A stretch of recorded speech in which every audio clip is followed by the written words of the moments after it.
Hello, good morning and welcome to the Sunday Supplement. Coming up on today's show, manhunt. Jose Mourinho claims there's a campaign to get him out of Old Trafford after Manchester United's dramatic fight back against Newcastle yesterday. The Cardiff manager, Neil Warnock, he hits out at Harry Kane. He claims the England captain got Cardiff defender Joe Ralls sent off at Wembley yesterday. And we'll also discuss Cristiano Ronaldo, the timeline of a scandal after he's accused of rape in a Las Vegas hotel room in 2009. Here to discuss all that and much more, Andy Dunn is the Chief Sports Writer at The Mirror. Jonathan Liew is Chief Sports Writer with The Independent. And Jonathan Northcroft is the football correspondent at The Sunday Times. Morning, guys. Good to see you. As ever, thanks very much for hot-footing it down from Old Trafford last night, Andy and John. We'll get on to that in a few moments' time. Don't forget to tweet the show at Sunday Sup. The best will appear on screen over the next 90 minutes. OK, let's have a look at the papers then. They are dominated, of course, by one man. It's this man, Jose's rage after that victory, a dramatic victory. Newcastle were winning at Old Trafford yesterday, 2-0.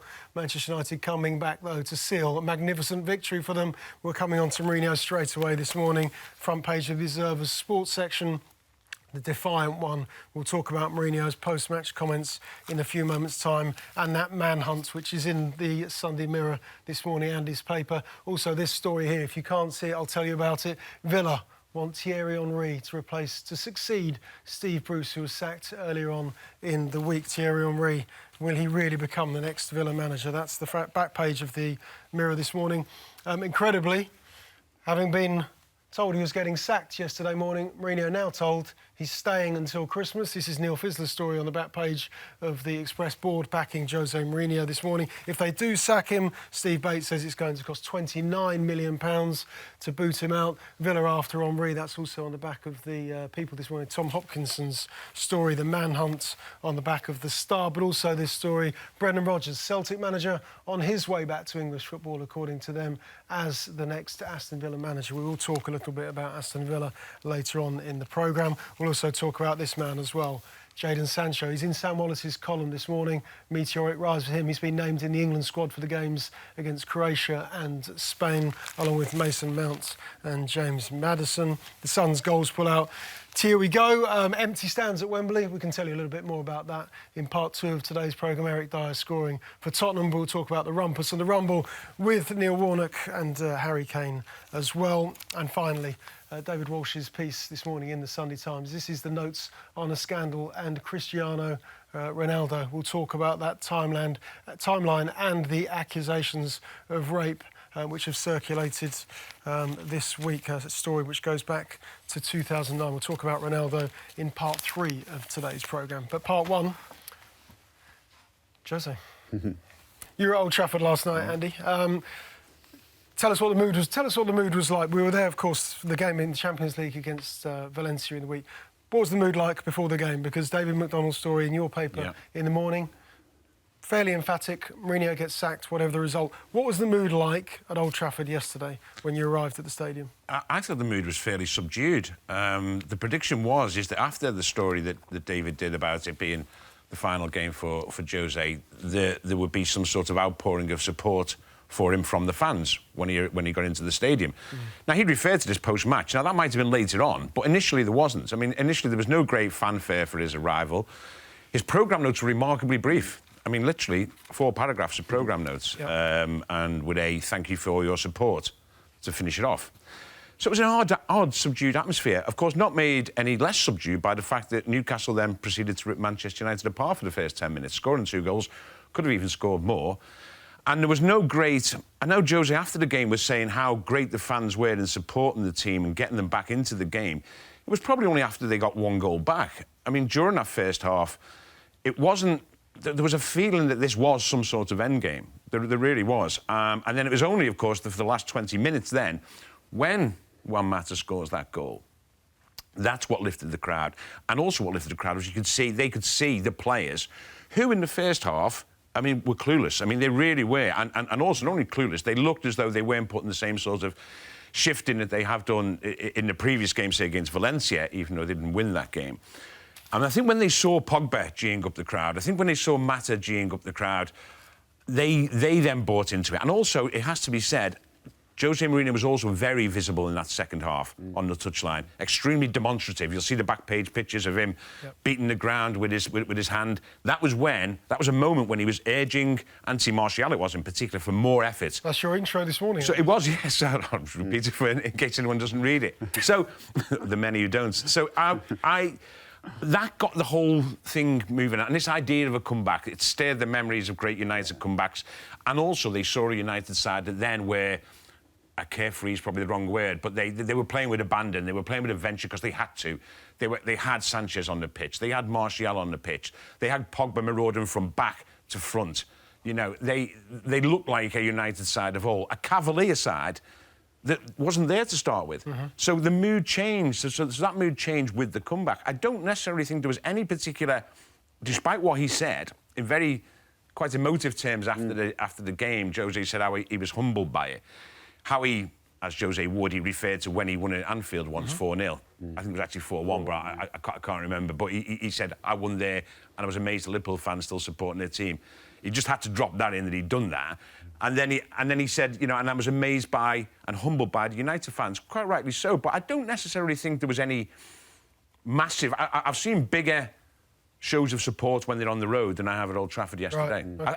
I think the show of support was for the team and for what the team did in what you have to say was a fantastic comeback. And I think the support was for that team and for the way they actually found a sense of professional pride and forgot 70 appalling minutes and actually came back and won that game.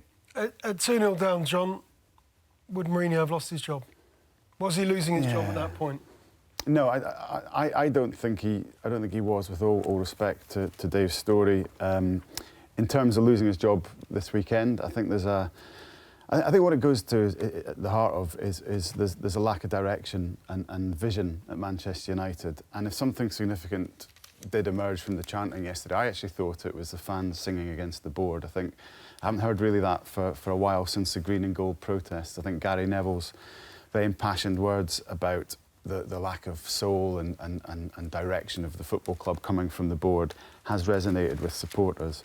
And they were singing throughout that first half at 2-0 against Ed Woodward, against the board. But I actually think that lack of direction is a reason that Mourinho may stay in power for quite a bit longer, because I don't think the football club really knows what it wants to be, where it wants to go. I think the decision makers lack a lot of expertise. You're talking about Ed Woodward and a sort of narrow band of sort of contemporaries who are like him, bankers, accountants, advising Joel Glazer, who's a American venture capitalist money man.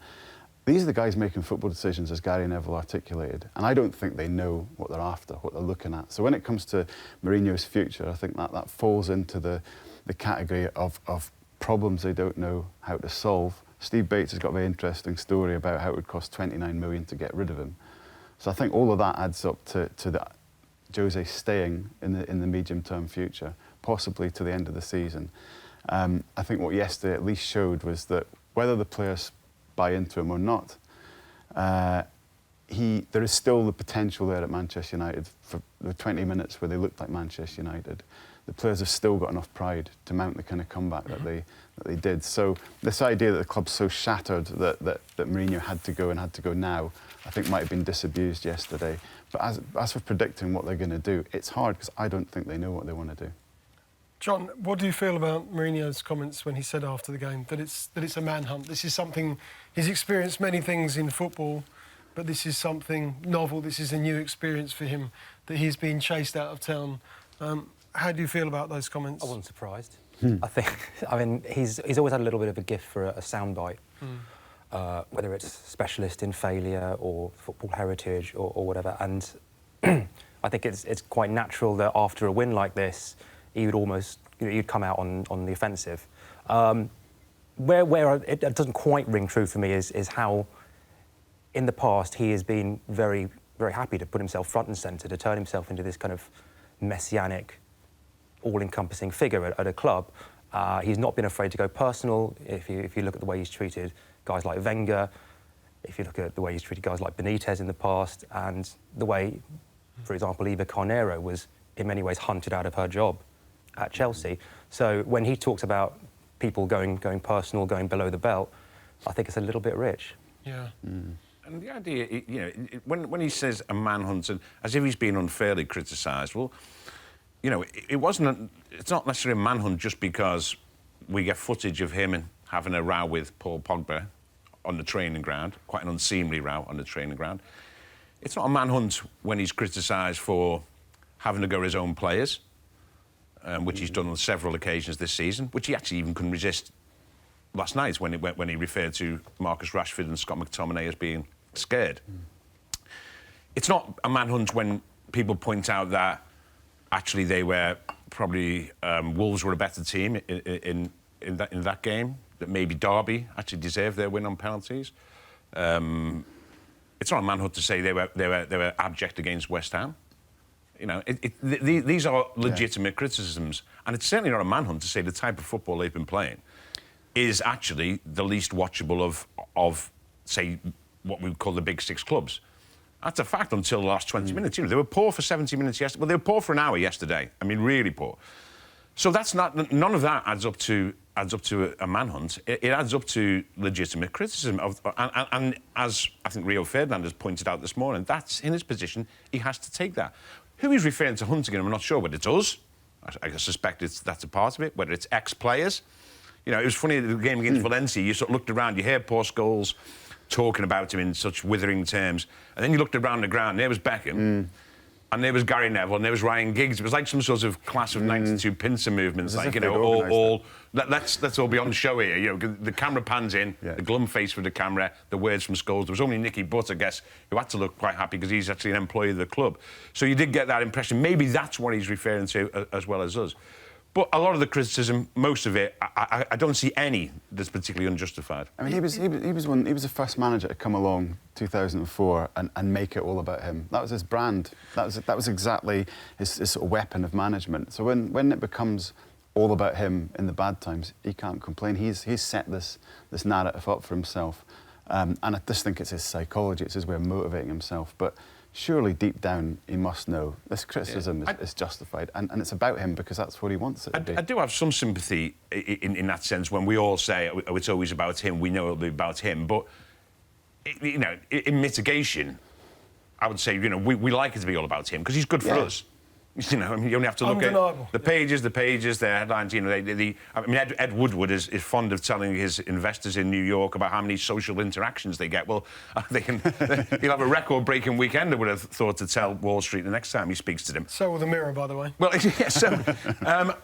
and, you know, so in that sense, you know, I think someone tweeted, sent me a tweet saying, like, you know, you can't complain. You know, you give the guy a microphone, you know, and he sings. So that's... You can't complain when he does. So I understand. I understand that he would say, well, actually, you know... And yesterday he said... But the irony of that is that yesterday he said, I don't want it to be about me. I want it to be about this great club. He says, He says, so when I went to Anfield and... Well, hang on a minute. Like, when you went to... And then it becomes about him because, of course... He has a history of he can't resist it. Did he say 4-0, by the way? He did, yeah. It was 4-1. It was 4-1. I thought, yeah. We thought it would say. He conveniently forgets that goal. But and he has this history of being basically, he just can't resist listing his trophies. Yeah. How many times? I mean, we know more than any manager in the world. We know how many trophies Jose Mourinho has won. To the extent where even Ed Woodward felt compelled to mention it in a statement the other week. So yes, he does like it to be about him, but we're also not averse to it being about him either. We have to confess. What was it like yesterday? Sorry, John. I just want to ask about the press conference when Mourinho came in yesterday. What was that moment like? Because there's been tension between the media and Mourinho, and that's not just. I'm not just talking about newspaper reporters here. We've got to include, I think, radio and broadcasts too, over the last few weeks, couple of months, however long we want to put on that particular timeline. But what was the mood like when he walked in? Well, the first thing he said was, sorry, lads. You know, that was his sarcastic little introduction. And what was the response? There's usually some stifled laugh. Yeah, no, there wasn't. That was the thing. That's a notable thing. There wasn't the kind of sycophantic sniggering that there might have been a while ago. He started off with a kind of blank stare, deliberately trying not to answer very open questions like, what did you think about the game? You know, he was trying his best to keep it brief. And then I can't remember who it was, but somebody managed to sort of tickle his ego and talk about the response he got from the fans, and that got him talking. I mean, it was over in about 5 minutes. There was a foreign journalist behind me who sort of went, "Oh, that didn't last long." And we turned around and went, "Well, that was about twice as long as we thought it was going to be," because it's got to that stage that these things are so terse and tense that even hearing him talk at any kind of length is different. But I wouldn't say it's a lack of respect, but what Jose's lost is any kind of authority or intimidation of a press conference. I think, Sir Alex Ferguson always had that, even in a defeat. Do you think so? I think people were scared of Fergie. I don't mind saying that. I think he knew if you asked the question of Fergie, you were going to have to do battle because he was going to give you the stare and growl at you. I still think the potential's there with Mourinho. That you have to be ready for him. That he could call this. That whatever question you ask, he might still call it on.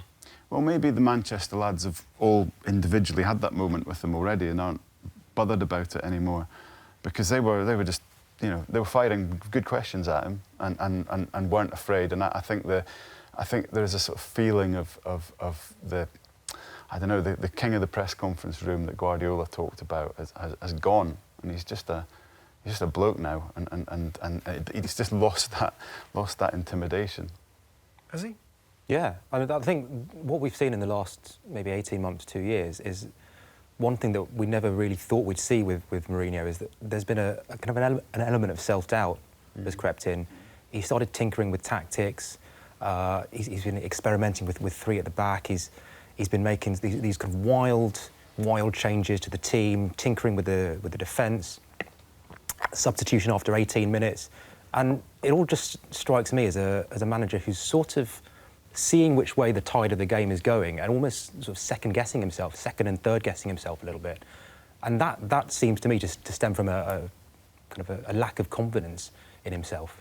He's wondering whether... Words we thought we'd never hear. Well, exactly. I mean, United, I'm not going to say it's his last big job, but it's hard to see where he goes after this. If this all goes, bottom up, then it's hard to see where he goes from here. This is a guy fighting for his future in elite management and wondering whether the game that he's kind of dominated for a decade or more has passed him by. There's clearly a little bit of resentment at the moment between media and Mourinho, and understandably so, Andy. And John's just talked about the atmosphere when Mourinho walked into the press conference room, and it is quite a tight room, isn't it? It's very limited amount of space for journalists to actually work in, to operate in, to actually be able to get a seat on a big match night or a big match day. Was Mourinho entitled to be upset and articulate that upset, given the headlines that he woke up to yesterday morning? Well, yes. I mean, if you woke up to headlines saying that you're about to be sacked, you're going to understand. You're not going to be the happiest, and understandably, he was in that sort of mood. He was very sarcastic. Someone asked him what he'd said at half time, but he said, "Oh, well, you guys can make a phone call. I'm sure you'll find out. It won't take long to find out. Make a couple of calls."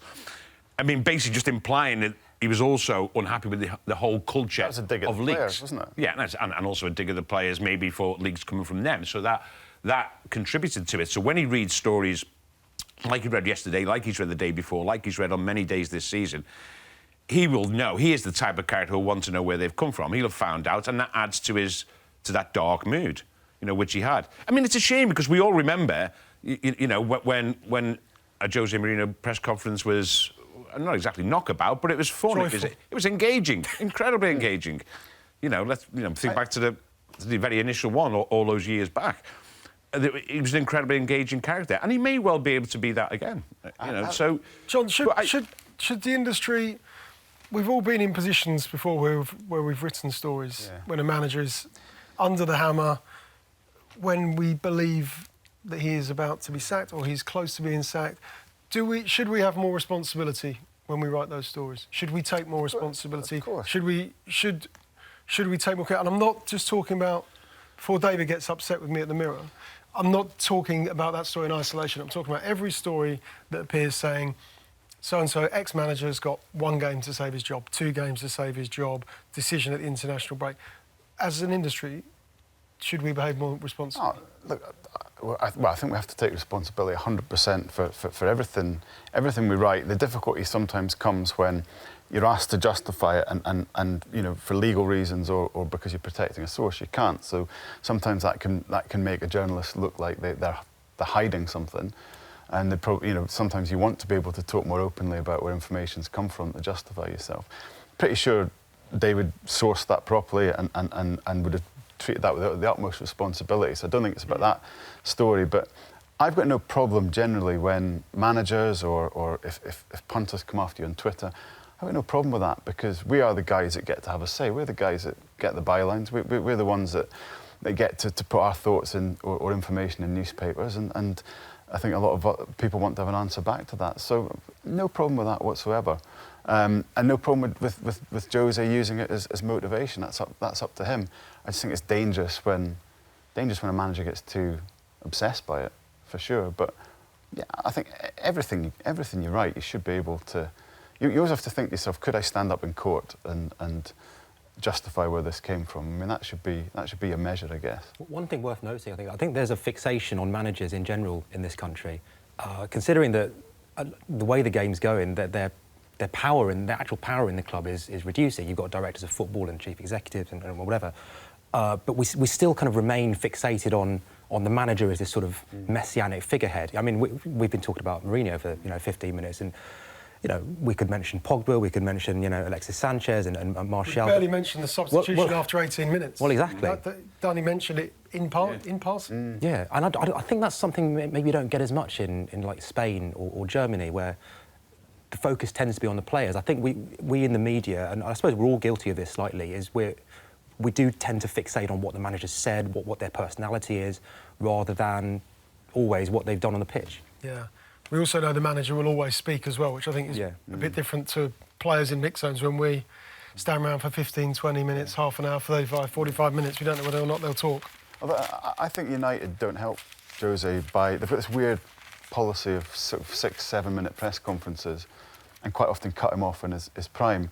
And we'll remember him at Chelsea. He thrives on being able to unload and express himself. And I don't think he's been able to actually explain himself properly as a Manchester United manager because of this. I don't know where it's come from, but this odd sort of scenario where every press conference is 6 or 7 questions. It doesn't help him. I remember the FA Cup final press conference last season. It's the FA Cup final. It was 10 minutes max. Weird. OK, that's Mourinho in part 1 for a change. Next up in part 2, we'll talk about their opponents yesterday. That was Newcastle, Old Trafford. We'll also talk Cardiff. We'll also talk Tom and Harry Kane's part in Joe Rall's sending off yesterday. More on that coming next. There's one thing that caught my eye in the papers this morning. It's on page 2 of the Sunday Times, actually. It's not this match report that Jonathan's been at. It's actually this here. Alex Butler. I love Alex Butler, sports editor at the Sunday Times. He's plugging his football correspondent, Jonathan Northcroft, for being on the show this morning, which he always does. I love it when Alex does that. He used to tell me what to wear on the show. He used to text in, but he's stopped now, hasn't he? Now become middle-aged, you get dressed in the dark at 5 o'clock when you have to drive down here to come on the show. But no, thanks for joining us this morning. Let's talk Newcastle's performance yesterday, because Mike Ashley, of course, he's trying to reconnect. He's trying to re-engage with Rafa Benitez, with the squad, with Newcastle United. That will clearly never happen with the supporters. Did it make a difference to their performance yesterday? Of course, we know all about their midweek meal out in Northumberland when they had pizza and pasta together. Yeah, and he I think he was at the game yesterday, which was his 3rd game in a row, and this is a bloke that hasn't been to watch him for 18 months. I noticed it was quite a cheap Italian meal, by the way. That was one thing that caught my eye. Well, Craig Hope at the Mail was so fascinated, he went and had that meal, didn't he? He did. He said it was good, didn't he? The risotto was... He sounded like a food critic. Big tradition now, isn't it? Football reporters going to have meals where... Do you remember someone went to have a meal with Louis van Gaal? Mr. Wings. Yes. Mr. Wings, they have there, and then someone... No one's going to turn their nose up at that, frankly. And then someone went to have a meal at Pep's restaurant as well. That's right. Anyway. But sorry, Jonathan. Our expense policy wouldn't allow that anymore. But, people want to come and sit with Sunday Supplement and have breakfast. These aren't real, though, are they? Look. No. Yeah. I mean, in its way, it was a really depressing day for Newcastle, actually, because to be 2-0 up and against the Manchester United team that was in such a dark place at one point, and to get pegged back and to lose it was a pretty strong statement of how sort of dysfunctional and shaky they are. And the Geordie fans were on Ashley's back throughout the whole game probably showed you why he doesn't go to matches anymore, because he was the target of the song that we probably can't repeat here. And that sort of, the volume went up on that towards you know, the end of the match, and there's a sense there that, you know, trapped as Manchester United are at the moment, directionless and loss of identity. Newcastle are even more trapped, because it's this situation that we go back to again and again, even predating Rafa Benitez with Ashley and managers. And you know, you take people out for Italian meals, you can turn up at a few matches, but I think the fans there are well past the stage of being swayed by little gestures like that, and so is the manager. You know, until Ashley puts down some real money in the January transfer window, or does a proper transfer window next summer, I think this isn't going to change. What do you think he's trying to do by... in terms of his visibility, what is he trying to do? What's he trying to achieve? What's the point? Well, I mean, a cynic would say that he's failed to fund Rafa during the summer because he got complacent, because he thought he's a good enough manager that he'll keep the squad up whatever happens. He's realised he's made a big mistake because of Newcastle's start of the season, and he's trying his best to repair the damage now by, as I say, doing a few fairly kind of shallow gestures. Is it a sign of deeper commitment? I don't think so. I think spending money is a sign of a deeper commitment, and all he's trying to do at the moment is a bit of window dressing. Yeah, sure. I thought they were good yesterday. For long periods, I thought they were really good. And you know, we always go on about fine margins, and the fact of the matter is, if a very silly foul isn't conceded, and Mata scores from it, then they go on and win that game. I didn't think at 2-0 midway through the second half that they were going to surrender that lead. I didn't see it in United, so I just did not see that happening. Really, I thought there'd be a rally, but I thought they had enough to hold on, and they conceded a very, very silly free kick in an extremely dangerous position, which Juan Mata capitalised on. And then from there was an air of inevitability. Yeah. Don't forget, they should have had a penalty when it was 2-0, really, when Ashley Young handballed. They missed a couple of good chances. De Gea made a good save when it was 2-0. Kennedy missed another good chance when it was 2-0. They were good. They just then lost their composure when they gave away that goal.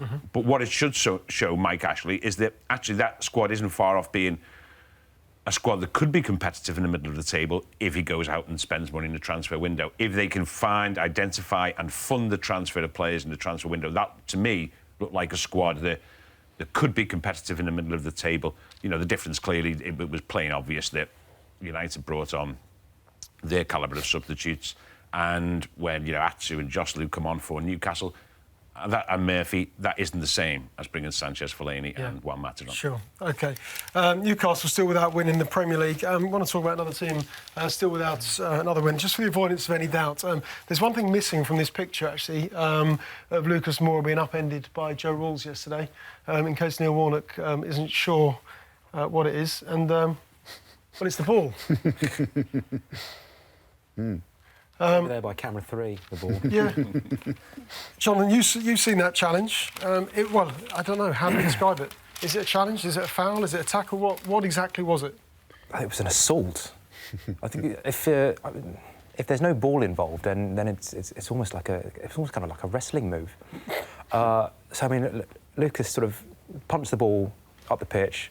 Obviously, he's going round Rawls with his pace, and Rawls just kind of contorts his body, and almost like it was like a Mortal Kombat move. You know, you sort of mash the triangle and square buttons in it, and he comes out with like a little, you know, ball of fire. And yeah, I mean, I think there's a real problem in the modern game of players outside the penalty area in kind of non-threatening positions on the pitch, deliberately fouling attackers and taking one for the team, as it were. And if these kind of tackles are getting punished with red cards, maybe they might think about it a little bit before they do it next time. Is there any case to defend? Is it possible to defend this? Is there anything you can put forward, or anything a manager can put forward, anything that Joe Rawls can put forward to defend himself or his reputation?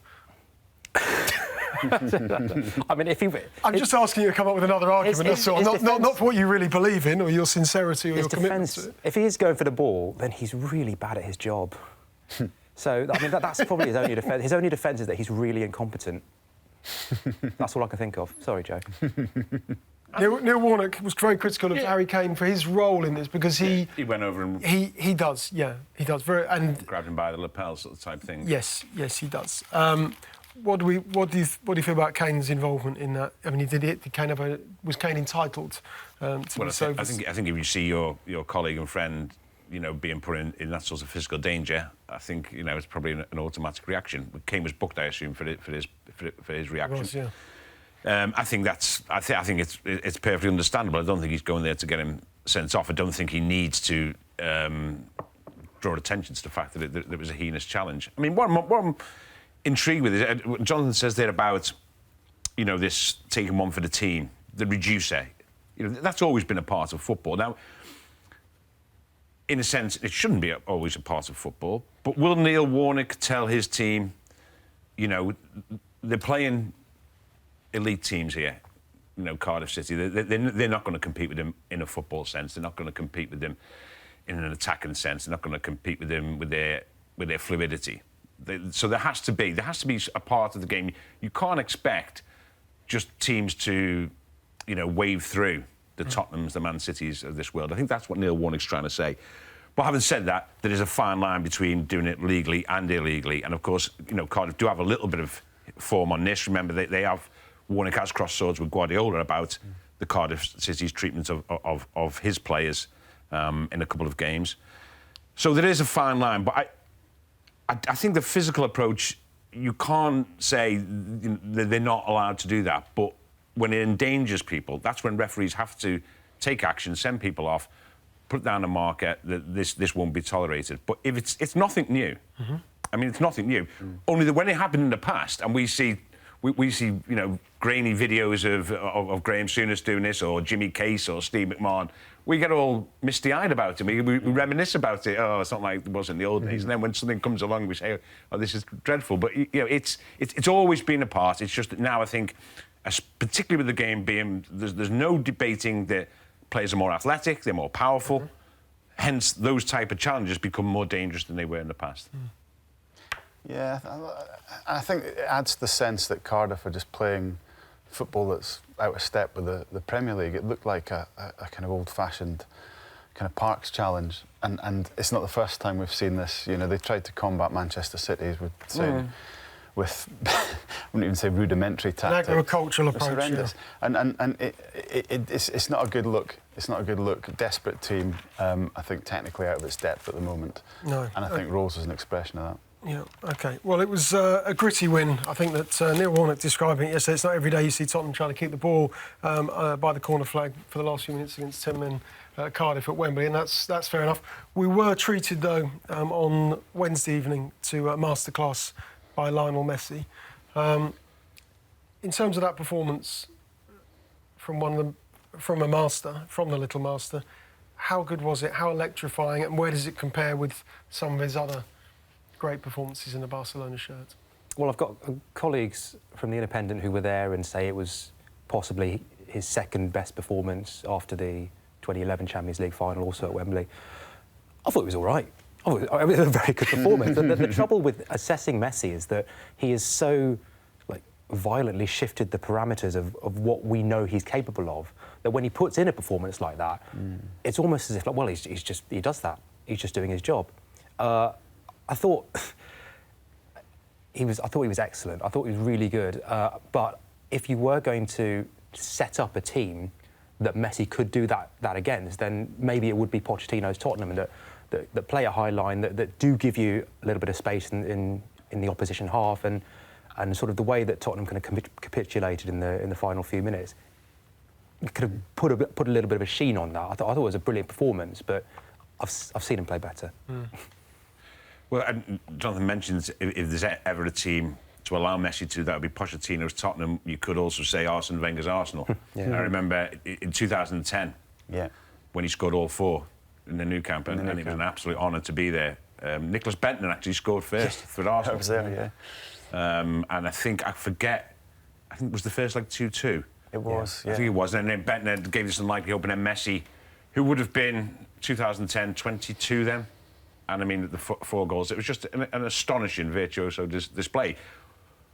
That's the best, because that was the first time I'd seen him really put on that sort of display, the like of which in the ensuing 8 years has become commonplace. I mean, has literally become commonplace. So, but that one was when the first thing is a 22-year-old who just absolutely destroyed a team single-handedly. And it was new then. It was novel then. It was startling. I thought Wednesday night was just, this is normal. This is what this guy does. Jonathan made that point. This is what he does. He's just doing his job. But he's always paid 500 grand a week for. He's right. I mean, I was at the World Cup. I was there when he scored against Nigeria. It's one of the best goals I've ever seen, if not the best sort of bit of control and strike in one movement I've ever seen.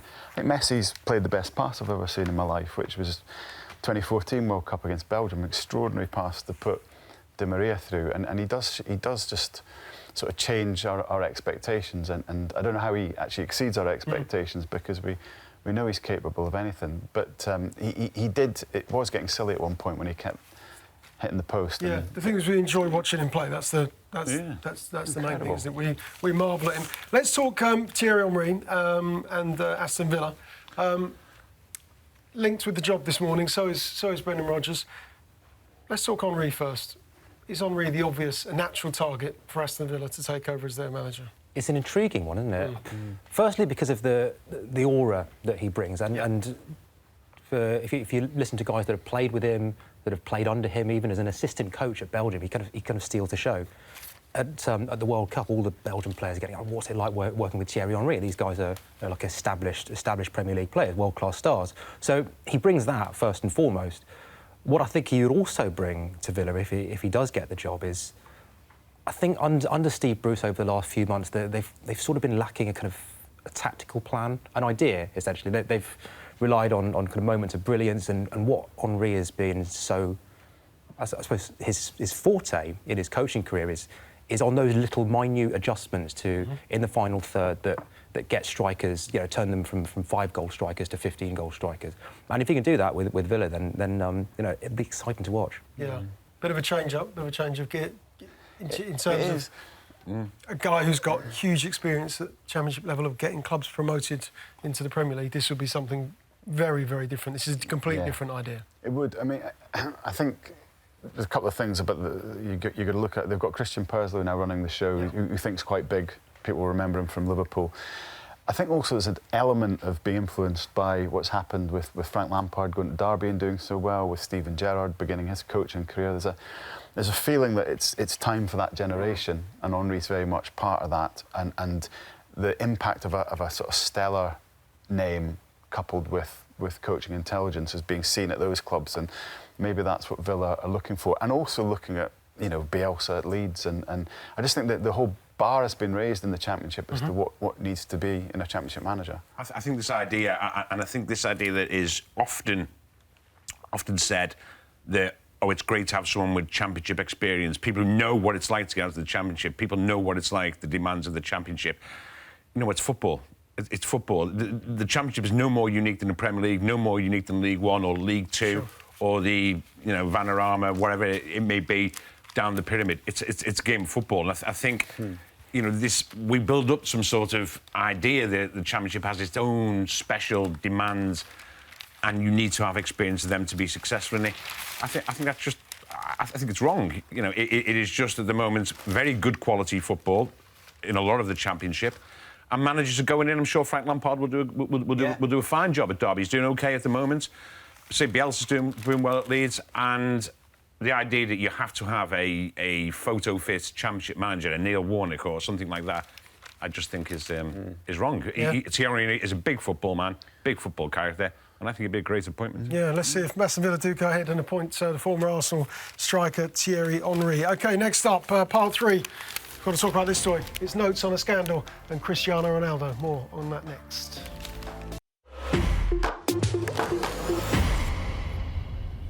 Welcome back with us this morning. Andy Dunn, Jonathan Liew and Jonathan Northcroft. Let's just remind you what's in the papers this morning. All about one man, isn't it? Sunday Mirror, the manhunt. Mourinho referring to it yesterday after Manchester United's terrific, thrilling comeback at Old Trafford. They beat Newcastle 3-2. Of course, we've already discussed Mourinho in part one. Jose's rage is the back page of the Mail on Sunday this morning. He's the defiant one, the Observer's sports section there. Pull out this morning. The £20 million, the price of failure. That's how much it'll cost to sack Mourinho.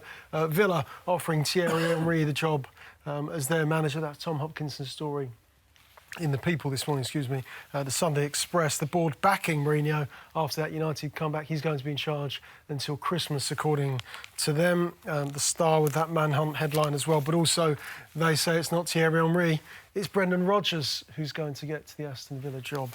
Sam Wallace's column in the Sunday Telegraph, Jadon Sancho at Borussia Dortmund. In the England squad, Sam's column is all about him. We'll come on to that in part 4 of today's programme. But now we're going to have to deal with this man. It's Cristiano Ronaldo, the notes on the scandal which David Walsh has penned this morning in the Sunday Times. The facts of the case, as we know, is that Cristiano Ronaldo has been accused of rape. This goes back and dates back to 2009 in a Las Vegas hotel room. John, do you sense a reluctance in the media, football media, to report on this story? And if so, why would there be a nervousness about it? I do sense a reluctance, and that reluctance makes me quite uncomfortable, frankly. As David points out in his piece today, this isn't actually a new story. This broke a year ago, I think, by Der Spiegel, the German outlet, who didn't name the woman or really detail the allegations at the time, but did factually report that there was a rape allegation against Cristiano Ronaldo, and there was almost blanket silence, except for Ronaldo's sort of PR machine dismissing it as journalistic fiction.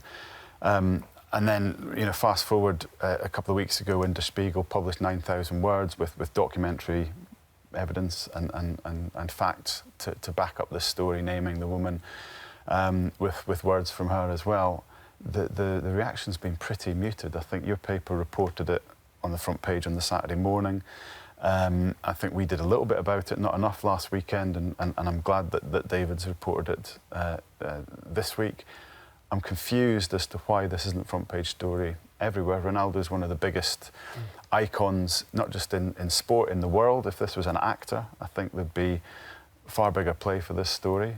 I mean, we're not, the facts are he denies this, so it is an allegation. It's not that he's been proven guilty of anything, but nonetheless, it's a huge allegation for one of the world's most recognisable human beings to be part of. And why is there a reluctance? I think there's a huge power now, a sort of almost a corporate power behind major sports stars that's quite hard to take on, maybe for media. But I also think, and this is what makes me uncomfortable, maybe our industry's part of the worship of stars, because it's sometimes in our interest to build sports teams or sports stars up because it helps sort of sell the whole show business of it all. And maybe Ronaldo's being protected a little bit because our industry doesn't quite have the stomach yet to try and take down one of the icons of the sport, and it should, because it shouldn't be about that. It should be about right and wrong. Is there a nervousness as well, John? Because frankly, we don't quite know how to handle it. We're used to watching Cristiano Ronaldo score overhead kicks in Real Madrid colours against Juventus last season, the Champions League, and we've always been spellbound by that side of his character, and that's what we're interested in.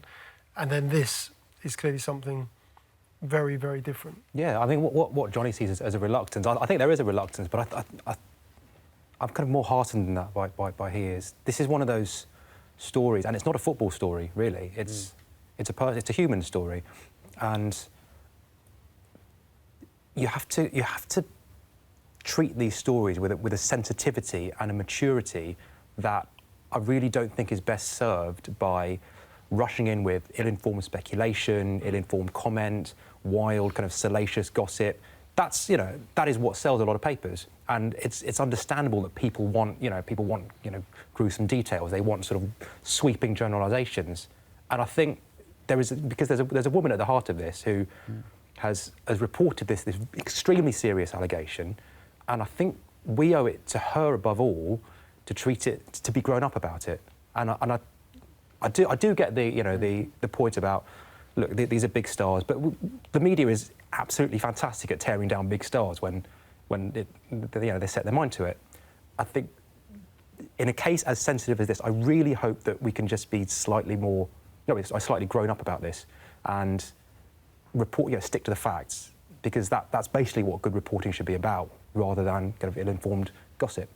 I agree with that, but this woman now wants justice, or as she sees it as justice. Yeah. She does want us to talk about this. Yeah. That's why she's brought a case. You're right that what we can't have now is lurid, spurious stories about the issue. But I think if you think about what happened with Harvey Weinstein and the acting stars that were scrutinised, and Ronaldo hasn't been proved guilty of anything, there was a far greater spotlight shone on them than has been on Ronaldo so far. Maybe once the court case starts, if a court case does start, I hope then it is really properly reported. There's a legal aspect to this, in that the libel laws in this country are a lot stricter than they are, certainly in Germany, I think, in the United States.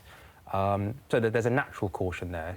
There hasn't been a criminal charge. The police have reopened their investigation, but there hasn't been a criminal charge, again, which I suspect is something that makes English newspapers in particular a little bit wary of that, and quite rightly so. You know, just as probably Juventus were advised to put out a tweet saying, you know, we're aware of the allegations, but Cristiano is a great champion. You know, just not striking the right note, not the right thing to put out. I think you've got to be very careful. I agree with both points of view. I think you've got to be very careful what you do. I don't particularly buy into the idea that it's been in any way sort of deliberately ignored or glossed over. I just think that people are...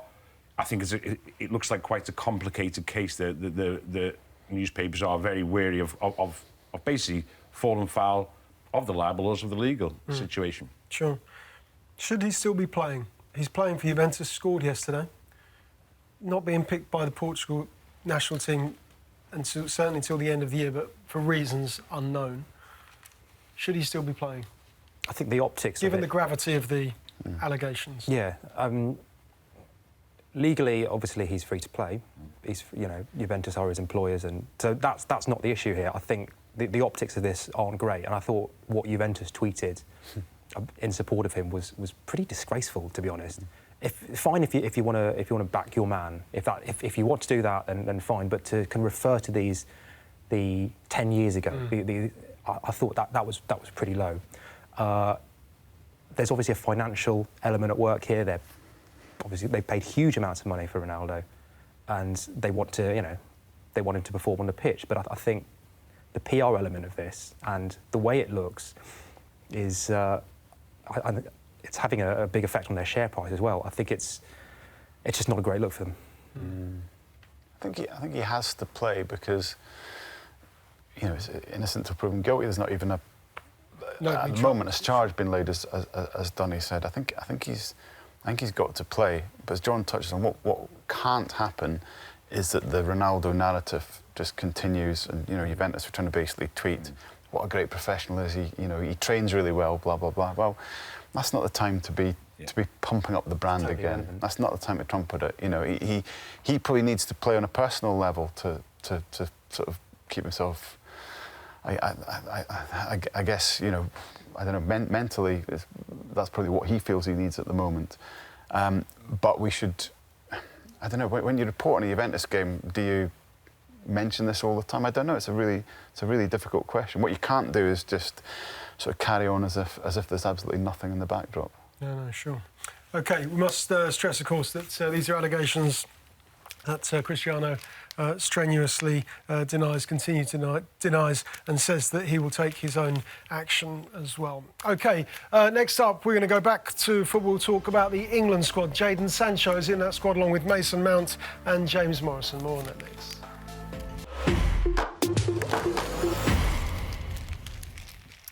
James Morrison, congratulations on your England call-up. I meant, of course, to say James Maddison. Let's find out who Ben and Cammy have called up for Goals on Sunday this morning. Morning, Neil. Great to see you guys this morning. Got the big boys on there. Dunny's on there this morning. Is he big? He's a big boy. I'll take your word for it. Talking to big boys, John Walters is joining us today. He's got a bit of an injury at the moment, hasn't he, Cam? He certainly has, yeah. He's, Burnley is his parent club. He got the injury while on loan to one of his former clubs, Ipswich Town. OK, so we're going to be looking forward to speaking to John, not least about what's been going on at Ireland at the moment, because he's very heavily involved there. Not at all. And particularly about the situation at Manchester United. Yes, of course. Well, those boys will know that journalist took a flyer. How big a flyer? I presume they've just told everybody. Yeah, OK. So it's going to be an interesting show. We're going to be a little bit later today, 11:30, but hopefully the guys will be able to join us. A flyer? That's a bit harsh. I don't know where I'm more offended at, the suggestion that I'm big or the suggestion that my colleague took a flight. He certainly didn't do that. I mean, that's an incredibly well-sourced story. So, get Cammy in here right now. I want to see him. Present himself. He should present himself. OK, let's move on to the England squad. Jadon Sancho in from Borussia Dortmund. Mason Mount on loan at Derby County from Chelsea. He's in. And, of course, Maddison as well. Do those three players... And if you want to take them case by case, but do those three players, have they earned a call-up into an England squad for fixtures against Croatia and Spain? Sancho, yes. I mean, this guy is producing assists and goals in the Bundesliga, in the Champions League for a top club. Fine. I think Maddison is a slightly borderline case because I think he's played something like seven Premier League games and he started the season very impressively, but it's quite a thin body of work upon which to hang an England call-up. And Mason Mount, who I don't think has played in the Premier League at all, is right at the other end of the scale in a sense. I think it was a couple of months ago that Gareth Southgate was saying that there'll be no easy England caps, that the days of calling up players on the basis of a couple of decent Premier League games or a promising reputation were gone. And I want to know what's changed in 2 months. Obviously, there's injuries in that midfield and there's a kind of a recognition that he wants to revamp that midfield a little bit to kind of address some of the flaws that were exposed in Russia. But I think it's a sign of how thin the talent is on the ground that he's almost resorted to calling up players that really haven't shown that they're ready for international football, for Premier League football, let alone international football. And if you compare the England squad to what Spain and Croatia have put out, it's kind of, the gulf is pretty scary. Why are we getting younger and younger here? Why is Southgate? Why has he adopted this policy? It feels like a policy. It does feel like a policy, and it feels quite significant in the sense that we all knew it was going to happen, but at the time when he agrees a new 4-year deal, taking him through to 2022, it feels significant, and I think it feels probably quite right that you're getting younger and younger because you're looking with an idea. Jadon Sancho will be a key player in 2022. Of that, I've got no doubt. So why not get him in now? I mean, why not get him in now and see and get him acclimatised to the senior setup? The senior setup is completely different. It's a completely different set of pressures, completely different environment to the junior setups. You know, we go through and say how good England have been at these setups under 17s, under 19s, under 21s. It's completely different. It's a completely different type of pressure. So get them in, if they're good enough, get them in now and get them acclimatised to it, get them used to that environment. And in Sancho's case, let's just take him first.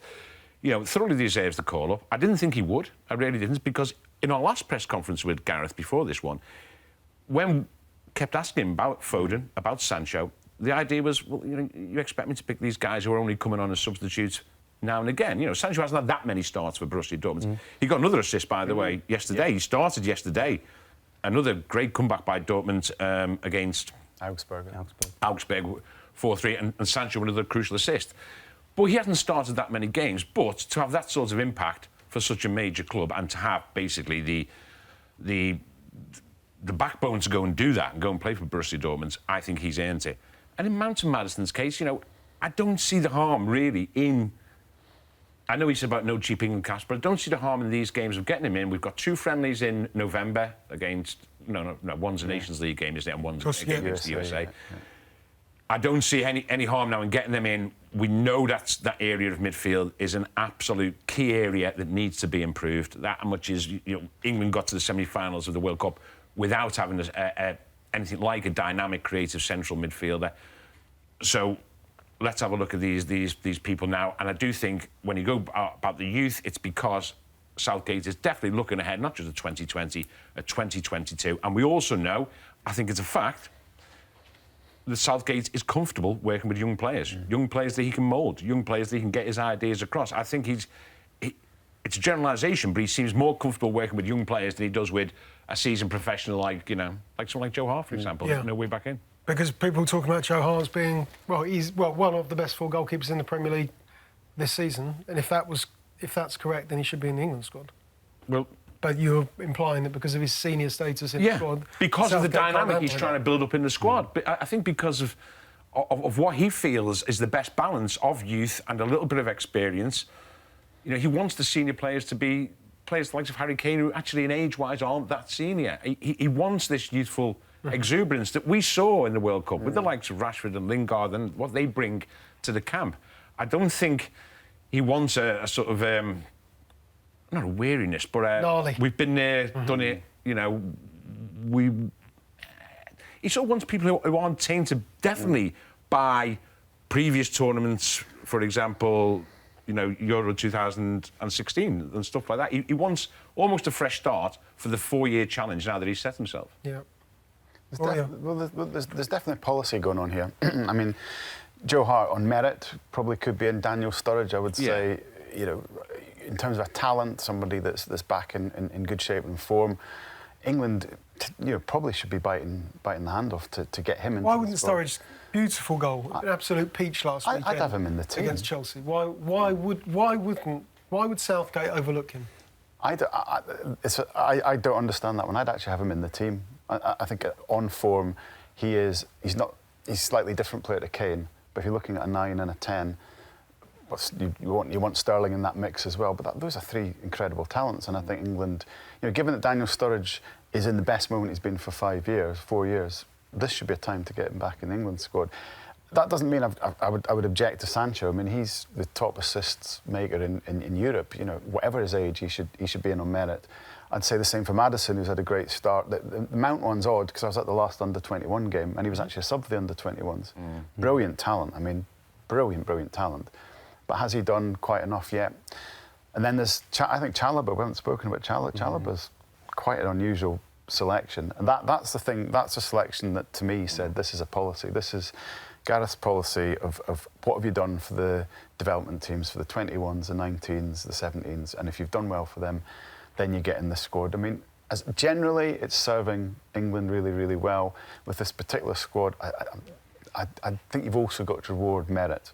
So it's a Sturridge one, I think, that sort of sticks in my throat a little bit. When I look back, when that squad was announced, John, and I looked at the ages of players when they made their debuts, and England debuts, you know, Beckham, 22, I think, or if not very close to being 21, 22, Scholes, 22, Steven Gerrard, 20 years and a day when he made his England debut. Frank Lampard, I think, was 21. Those were all those players in their 20s. All successful guys, all players with top clubs, with pedigree, playing first-team football back in their era, back in their day. So what's changed? Mason Mount's on loan at Derby County in the Championship. You know, Maddison, you say, handful of fixtures, handful of games in the Premier League. OK, we accept Jadon Sancho's having an exceptional start to the season, so perhaps we can perhaps we can isolate that. But the other players are just having just roles for their squads or teams. It just shows what, you know, how thin the talent is out there. I think what we're also the other subtext to this is we're discovering what Gareth Southgate really thinks of the Nations League. I mean, we're always building towards the next tournament, 2 years, 4 years. If England lose these 2 games, they're probably going to get relegated to Division B of the Nations League, and then you're not getting the same standard of opposition. Then your path to qualifying for the Euros is a lot harder. So you need to win these games, and the fact that he's throwing in, you know, maybe Mount gets a substitute appearance. You know, maybe he's just there for the experience, but I think it sends a slightly disturbing message that maybe he's so exasperated with the lack of talent out there that it's almost like his kind of statement that he's picking these guys. I think he's taking on the clubs at the moment. You know, we saw that at the start of the season. He came back armed with stats. You know, to the last 0.3% of how many English players are playing. So, I think emboldened by the World Cup, there's a sense this is the moment to really try and shame clubs maybe into giving young players more of a chance and to sort of fight this battle now rather than closer to a tournament. Yeah, OK, let's hope they get there. Certainly some of those young players might get a chance with the England squad. They join up next week, of course, and they've got those games in the Nations League against Croatia and Spain coming up. OK, next up, back to the Premier League. Big game this afternoon. It's Liverpool against Manchester City.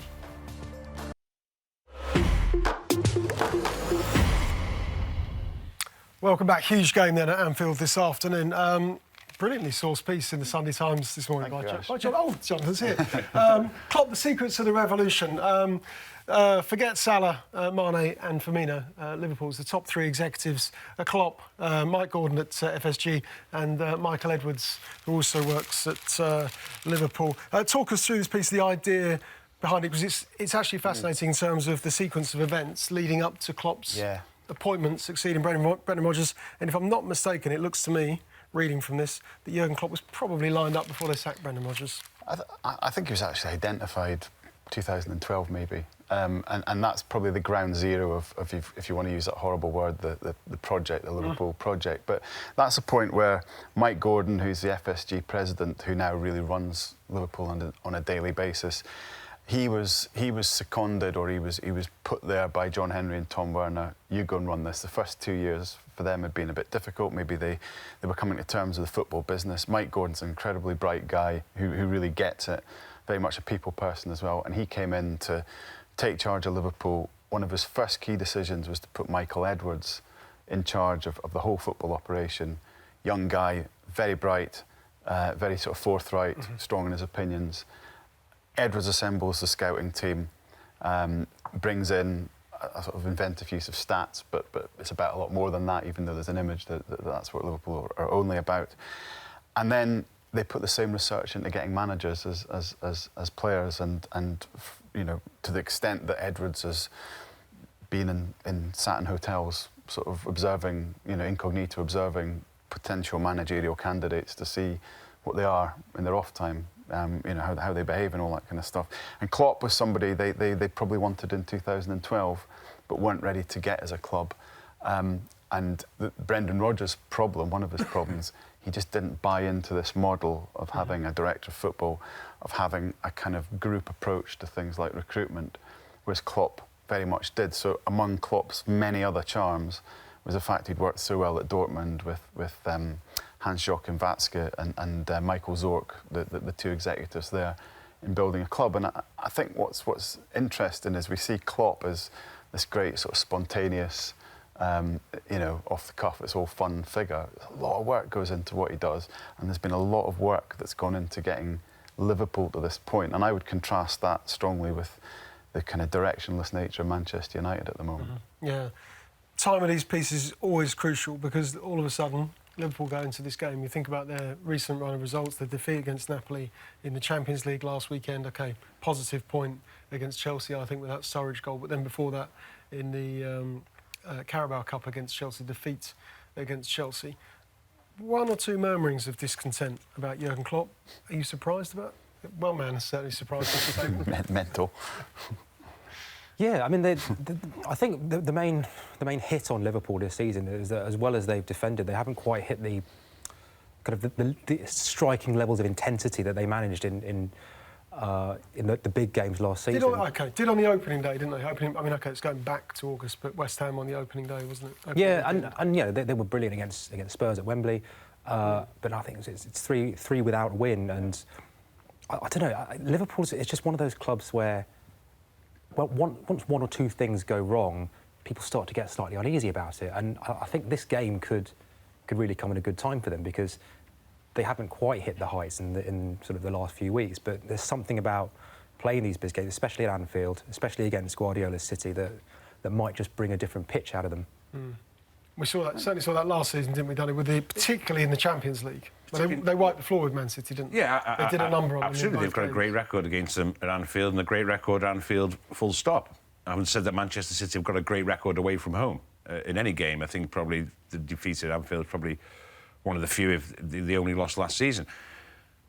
When we're talking about Klopp, I mean, I think we always have to put in the caveat, because otherwise everyone will say to you, every fan will say to you, well, actually, he's won nothing, you know, and that is fact. Yeah. That is fact. You know, Jonathan... And he knows it. Makes contrast Liverpool favourably with Manchester United, yet Jose Mourinho has won, well, 2 trophies, really, 3 in his eyes if he counts the Community Shield, and finished second last season, quite, you know, a decent distance ahead of Liverpool. So you have to put that caveat there. But then...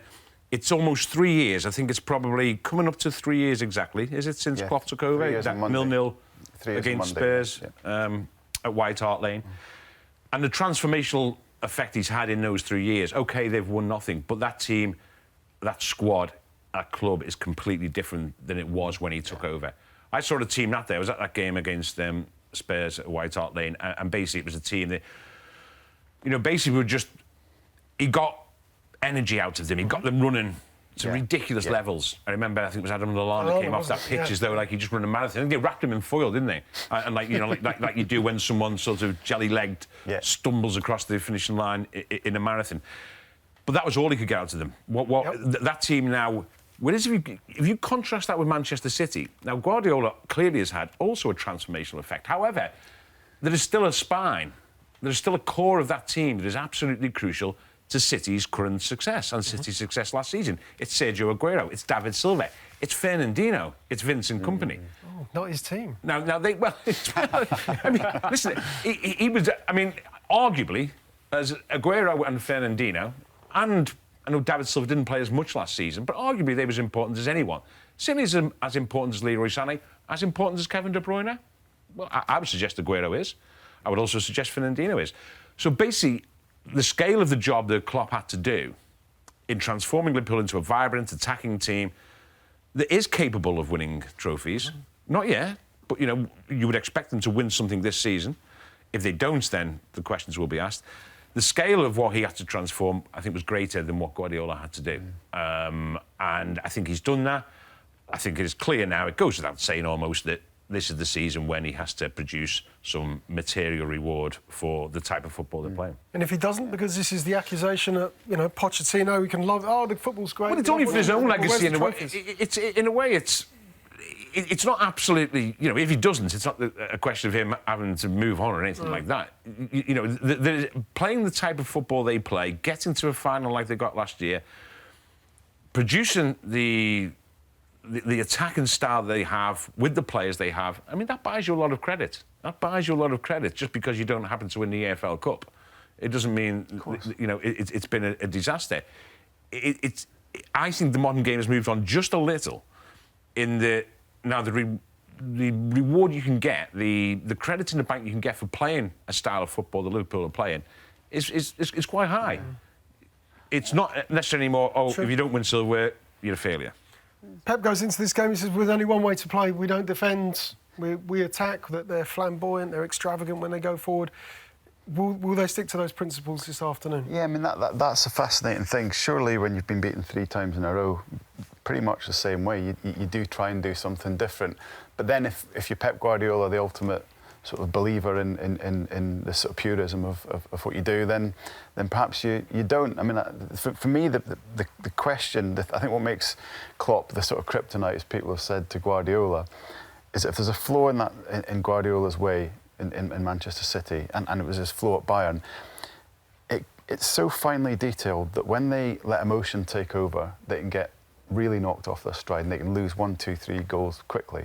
And they've done that against Klopp's Liverpool, and they've blown them out of the way with passion. And we'll find out if that happens this afternoon. We've run out of time, but thanks very much for joining us. Andy Dunn, Jonathan Liew and Jonathan Northcroft this morning.